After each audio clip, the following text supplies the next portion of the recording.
Hello everyone, welcome back to my channel. So in today's video we are going to be doing my June wrap up. I feel like I had a very good reading month in June in terms of the quality of the books. I'm pretty sure I got 3 5-stars in June, and I'm so grateful for that because in May I didn't get a single 5-star, and I was like, oh, I hope June is gonna bring me some 5-star books, and it did. June delivered on the 5 stars, so I'm so happy with that. I read a total of 8 books and I DNF'd 1 book, so we will get into that, shall we? So the first book that I read in June was The Wicked King by Holly Black. This is the second book in the, it's not the Cruel Prince series, in the Folk of the Air series. The first book is called The Cruel Prince, so I always call it the Cruel Prince series, but it's not, it's the Folk of the Air series. I rated this book a 3.75. I think it was actually my least favorite in the series. There's a few reasons that may have caused that, to be honest. I was quite sick when I was reading this book. Also, I was reading a few fantasy romances at the time, so my head was just full of like different sort of fantasy kind of romance worlds going on. I feel like this may have slightly impacted my reading experience, just because when I was reading it and I was sick and I just read a few fantasy romances beforehand, I was a bit like over fantasy. I was like, oh, I really want something new to read, but I was trying to not read more than 1 book at once. So I was really trying to like stick this out, and I did really enjoy this book, but definitely not as much as the first book. Like, I really loved the first book. I found this one just to be a little bit too politically heavy. So if you guys don't know, the Folk of the Air series, for some reason it's marked as like a fantasy romance enemies to lovers series, and like it is enemies to lovers, but I don't agree with the fantasy romance at all. It's definitely very heavy on the fantasy, very heavy on like the political intrigue, and romance is a very minor subplot. If you do love fantasy romance and more so heavy on the romance, and you've seen the Cruel Prince series laying around and you're like, ooh, I really want to read this, hopefully I'll get like a good romance out of it, you're not gonna get that with this series. I'm only saying this because I get quite sad when books are rated low because of like someone's expectations, especially if the internet is being like, oh my god, this is fantasy romance, and then they pick it up and it's not very romance heavy at all, and then they rate it badly because of the false expectations that it was given. I just want you guys to know that if you're very big into romance, when you're reading fantasy romance, you're not gonna get this. You will get an amazing story. Like, the political aspects of it were very fun, the scheming was very fun. The main character, Jude, love her. One of my favorite female main characters. For some reason, this book just got a bit too political for me, and I already knew it wasn't gonna be heavy on the romance, so I wasn't expecting that at all. It was just more like the plot and the scheming that was going on in this book kind of bored me a tiny bit. I did really enjoy it. I gave it a 3.75. That's a pretty good rating in my opinion, but I don't know, I really loved the first one, so this one to follow that one was a little bit of a letdown for me, but nonetheless still really enjoyed it. Then I read The Queen of Nothing by Holly Black. This is the 3rd book in that series. I gave this one a 4.25. Did I? I'm pretty sure I did.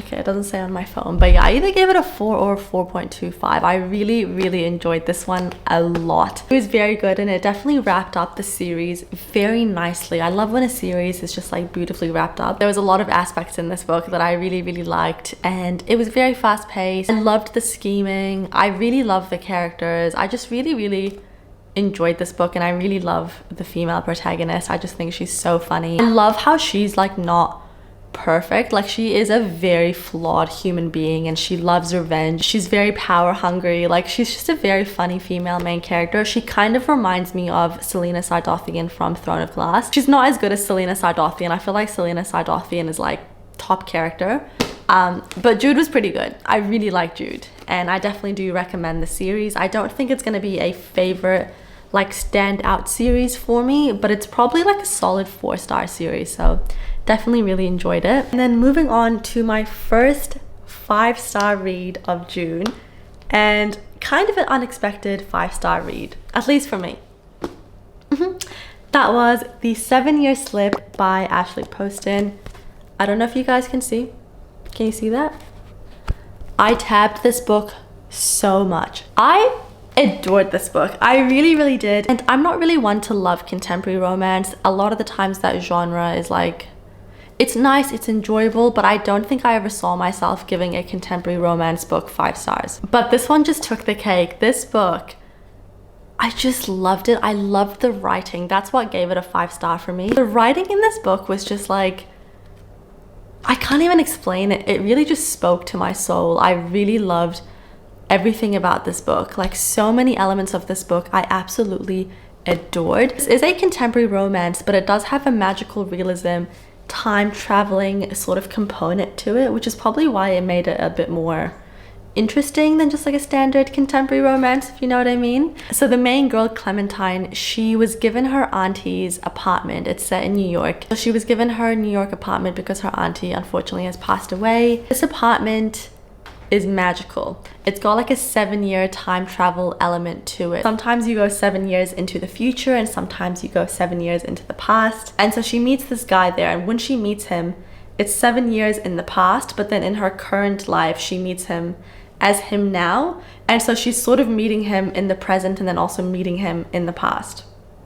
And I'm not going to say too much else about it, but for me, the reason I gave it a 5-star wasn't even the romance. Like, the romance was good, don't get me wrong. I really enjoyed the romance between the 2 main characters. But my favorite aspect was the flashbacks to her and her auntie. Her auntie was just like a big dreamer. She's someone that kind of makes the most of life. She travels a lot. She's just a very, I don't know, the way she sees the world is very beautiful. And when it would go back to like her memories with her auntie, I just loved those scenes. Like, I absolutely loved them. Also, the main guy in this book is a chef. So if you like food descriptions and like, I don't know, just descriptions of food, how food is being made, the ingredients, it was so comforting.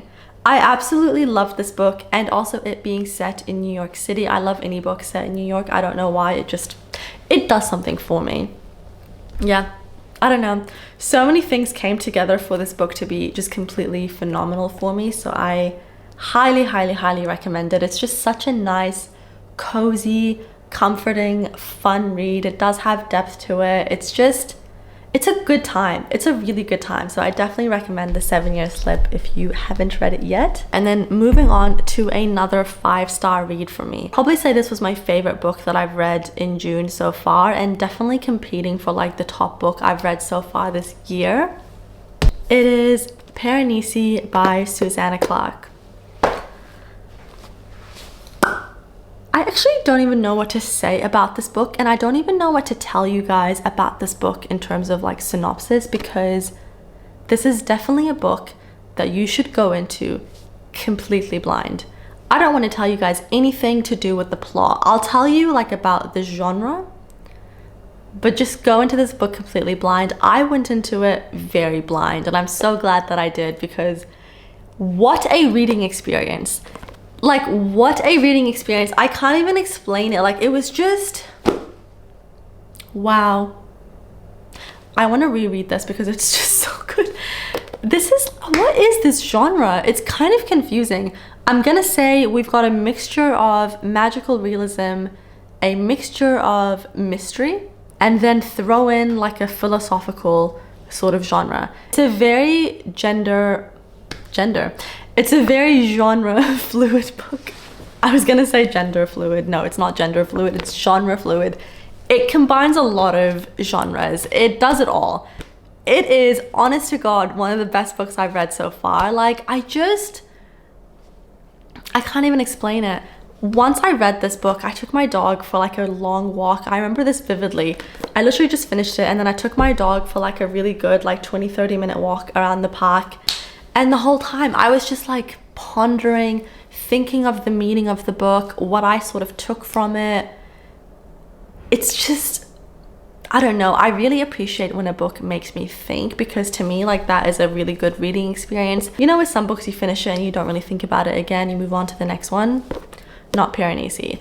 This book really made me think. It made me ponder. Once I finished reading it, I jumped online and I googled like for other people's interpretations of it, just because I wanted to see how other people viewed it and what they took from it, because I do think everyone will take a sort of different thing from it. Again, I'm not going to say too much about it, but just know it was amazing. It was so good. I just love any book that makes me ponder. Like, I love to ponder. I really do. I really love to sit like with my coffee and just like stare off into the distance. Like I really love to do that, and this book gave me that. So yes, highly recommend. Please read Qualityyy. So good. And then I read, actually no, I did not read this book. I DNF'd it, but I got like 350 pages into it. So like that's almost like a full book. Do you know what I mean? It is Things I Wanted to Say But Never Did by Monica Murphy. I really don't know how to feel about this book because I did get 360 pages into it. So I did read it, like I read a decent chunk, but it's a very big book. It's a 650 page book for a romance. A romance, like that is just too long. Towards the middle, it was just getting so repetitive. And I was like, I can't continue on with this because it's just like the same thing happening over and over and over again. But I will say I actually did enjoy a lot of elements of it. It's very fast paced, very drama filled. This is, I would say, a darker romance, for sure darker, and it's a bully romance. Now, mind you, I've never read a bully romance before, and I didn't know when I picked this up at the bookshop. I was in a bit of a spontaneous mood, if you will. I was browsing the books, and usually I like to sort of read the back of it, and I like to read the first like 5 pages of a book when I'm at the bookshop just to make sure I do enjoy the writing style. But sometimes I like to be in a sort of more impulsive, spontaneous mood. And sometimes that works, but sometimes it bites me in the ass because with this book, I was feeling a bit spontaneous. I was like, ooh, the back sounded interesting. I didn't really read into it. I picked it up on a bit of a whim, and look, it definitely had elements that I liked. For starters, I really liked the playlist. She has good taste. I really enjoyed the playlist. I was like, okay, we had a good sort of soundtrack going on. Let me tell you guys about this book. It's in the Lancaster Prep series. So I think there's like a whole bunch of Lancaster Prep series. It's like the main characters, their last name is Lancaster, and it's like a really prestigious school. Anyways, so with this one, the main girl, what the hell is her name? Summer. Her name is Summer Savage. I feel like that name was a bit cringe, but that's okay. So she meets Beautiful Wit. She meets him at this really like fancy Upper East Side New York sort of party when she's 15. She's there with her parents, and they have like a bit of a rendezvous kind of thing. I think she was younger than 15. I think she was 14. They did some like sort of explicit things, and I really don't want to read about 14-year-olds doing anything explicit like that. When I read that, I was like, okay, we're off to a very interesting start, just because I'm like, that's weird. And then as the series continues, she has like a really big crush on Wit. Like she's very into him. She sort of hates him, but she's like super attracted to him. And he is very attracted to her. And one night he has an injury and he comes back to her room, and they sort of have like a sweet kind of moment together. She tends to his wounds, she takes care of him. And then he was like, you know what, I don't feel comfortable being nice, so I'm gonna do something to let her know that I actually hate her. So he steals her journal, which she keeps like a record of all of her personal thoughts and secrets and everything in that journal. And then he's sort of using that journal to like blackmail her to get her to do things with him. You know, I really don't even know how to explain the synopsis to you guys. My mom watches these videos and she's gonna be like, Sarah, what are you reading? Mom, I have no idea. I did not know what I was picking up in the bookshop, okay? Yeah. Interesting book. I think if you're into like smutty romance books, I do think you will enjoy this, because I will say that the smut in it was like pretty good. I was like, ooh. But it's just very repetitive for me, and I just don't think it's my sort of book style. But I do think if you're into that, I think you would like it. So maybe read it. Sorry guys, the lighting's getting a bit funny. Let me just put my blinds down. Is that better? Not really, it's still very sunny. That's okay. Then I read Vicious by V.E. Schwab. This was such a good book. I really enjoyed everything about this book. I really loved the premise. I loved the characters. I liked the writing. It was very good. Very solid 4-star book for me. The first half of it, I was like 5-star. Yeah, definitely the first half, I was getting very much 5-star feels. And then the second half slowed down. There was a few moments in the book where I was like, come on, get back into it. Kind of dragged on. But overall, definitely a 4-star book. So good. About these two boys, Victor and Eli. And the story kind of flips between the present and then it goes back 10 years time, which is when they first met. They first met, I think, in college. Is it their last year of college? They met sometime in college and they're roommates. They're both studying like some sort of science. I think it's physics or it's like something under the physics sort of umbrella. I can't remember, to be honest, what they're studying at university, but it's their final year and they're both deciding what to do for their thesis. And so Victor is essentially going to do his thesis on, I think it was what adrenaline does to the human body or something like, I can't remember. Was it like how much adrenaline affects the body or like a certain amount of adrenaline, like what that does to the body? Something like that. I forgot. I'm so sorry, guys. But then the other guy, Eli, he's really interested in extraordinaries because there's a few extraordinary cases around the world, you know, people who have this sort of supernatural power. And he's like, how do they get this power? So he really looks into it. So he ends up finding out that the people who have gained some sort of extraordinary power, they've had a very severe near-death experience. The kind of near-death experience where you've actually been recorded as dead in the hospital. So I think you have to have died for a certain amount of time for it to actually be considered that you were dead, but then you can come back from it. You know, you were resuscitated. I don't know, something happened, but you came back to Earth. And he finds out that the people who have the supernatural power had a near-death experience, but they also had a very strong will to live. And for some reason that gave them some sort of supernatural, extraordinary power. And so he's talking about it with Victor, who is the other guy. And Victor gets a little bit jealous. He's like, fuck, that's a way better thesis than mine. Like, I wish I came up with that myself. And then so he says to Eli, the guy who's doing the thesis on the extraordinaries, I'm sorry if this is confusing. Please keep up with me. He says to Eli, why don't we test it ourselves? Why don't we find a way to kill ourselves, but then bring ourselves back to Earth? It's very scientific, by the way they do it. Like, when I was reading it, I genuinely was like, does this exist? Like, I don't know. It's not scientific, but like, kind of. It was very fascinating.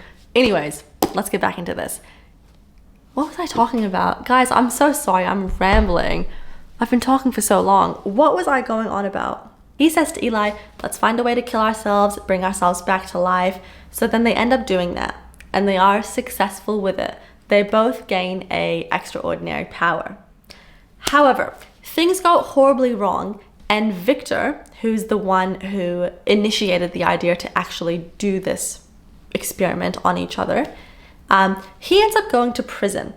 And so he is in prison for like almost 10 years. And then the story flips to the present, which is when Victor escapes prison after 10 years, seeking revenge on Eli. And you'll find out why he's doing that. It was just such a cool book. The premise of it was so interesting. This is definitely like a dark academia, I'm gonna say. Yeah, I'd definitely say dark academia genre, but yeah, super fascinating. Definitely love it. And I definitely recommend this book. It was such a fun, unique sort of read. So yeah, good time. Then I read The House Across the Lake by Riley Sager. I read this on my Kindle and I rated this book a 2.5 star, unfortunately. Mind you, the first 80% of the book I was loving. This is a psychological thriller. And the first 80%, I was eating up. I was like, what is gonna happen? I was really enjoying it. I was so excited for like the big plot twist, you know, the big reveal. And in a thriller, the last 10% is like the icing on the cake. Like, it's the juiciest part. You really are reading that entire beginning of the book, beginning like 90% of the book, just to get to the last 10% where like all the secrets come undone. So it's very sad when you're reading a thriller and you get to the last 10% of the book, which normally in thrillers is the best part of the book because you're getting all the secrets, all the plot twists, everything is finally coming uncovered and you're like, oh, it's so disappointing when it's not a good plot twist or it's not satisfying. I wasn't even remotely satisfied. I actually wanted to throw my Kindle at the wall. I was so bothered by it. I just felt like it was such a cop-out. It was such a bad twist, in my opinion. If you love the book, I'm very sorry, but for me, I really did not enjoy the ending. I did not like the plot twist. In fact, I hated it. I hated that plot twist. I was like, what? If you've read it and you know and you agree with me, let me know. Because I just want to know, like, is it just me? I don't think it is. I'm sure a lot of people would have felt the same, because that ending was like, what the hell was that? Not happy with it. Anyways, moving on, we have my third and final 5-star of June. That is The Crimson Moth by Kristen Ciccarelli. I really don't know how to say her last name. By the way, this is the same book as The Heartless Hunter. So in the US, it's called The Heartless Hunter, and in Australia, New Zealand, the UK, and I'm pretty sure Europe, it's called The Crimson Moth. I know it's called The Crimson Moth series, but like, this is just what the book is called for me. This book was so good. So good. It was just so nice to read such a good fantasy romance. It's just the perfect fantasy romance. It's also a YA fantasy romance, and I think that made it even better because it's just so easy to follow. So easy to follow. It's not complicated. You don't have a lot of world building where it's just like excessive information. It's the perfect amount of world building. Like, you're not confused at any point. There's good information going on. There's really good characters. The romance is so good. The enemies to lovers is so good. You have a witch in disguise, and you have a witch hunter who despises witches. That is just a recipe for disaster, but it worked out so well. It is such a good book. I really recommend this series, and I definitely recommend this series if you've never read fantasy romance before, because this is a very easy fantasy romance book to follow. It's not complicated at all. So fun. The banter is so good. The story is so fascinating. It's very fast paced. You are not bored at all. Not even for like 1 minute are you bored. And sometimes that can happen in fantasy romance, especially where there's like a lot of world building, because sometimes you get fed a lot of like excessive information. And usually that excessive information does pay off because it's, you know, it's really setting the foundation, it's building that world. But sometimes it can be a little bit boring. Not with this book. 5-star. Just a good time. I absolutely loved it. I loved everything about it, and I highly recommend, and I cannot wait for the second book to come out.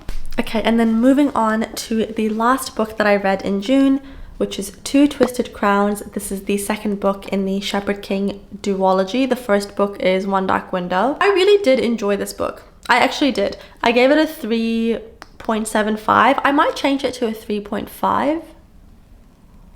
I'm not sure, to be honest. I really don't know, guys. It's definitely like a 3.5 or 3.75 star. I can't figure it out. And it was really good. Like, there was a lot of elements in it that I really liked, but it just didn't give me what I wanted. Especially not what I thought I was gonna get after One Dark Window. I can't tell you guys too much because it's the second book in a series, so I can't say much without like spoiling the first one. But it just took a bit of a different turn. What I will say is I did love that we got different point of views in this book, and I actually think that's what made this book, was the different point of views. I just feel like this is a series that I'm never gonna think about again, if that makes sense.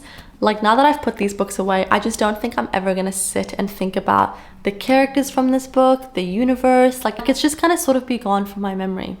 I don't know why. Like, it didn't really stand out to me, but I really did enjoy both books. I'd probably say they're both like a solid, I think the first one was a 4-star for me, and then this one's a 3.5, 3.75. So I would definitely say the series is like a solid 3.75 star series. It is good. It's a good fantasy romance, but for some reason it just left me slightly underwhelmed, and I can't explain why. Something missing from it for me, but I can't seem to put my finger on it. Does that ever happen to you guys? It's like the book was good. I did enjoy my time reading it, but there's just something missing. And I don't know what it is. Potentially it's like feeling connected to the characters. I don't know. But yeah, it was good. And I'm very happy with my reading month. I feel like I read some very good books this month. That is my June wrap up. I hope you guys enjoyed this video. Please let me know what you read in June. Did you get any 5 stars in June? And if so, let me know what they are. Because I might do a video where I read my subscribers 5-star books. So that might be fun. So let me know your 5-star reads from June, or maybe just from this year. Let me know in the comments. But anyways, thank you so much for watching, and I'll see you guys next time. Bye.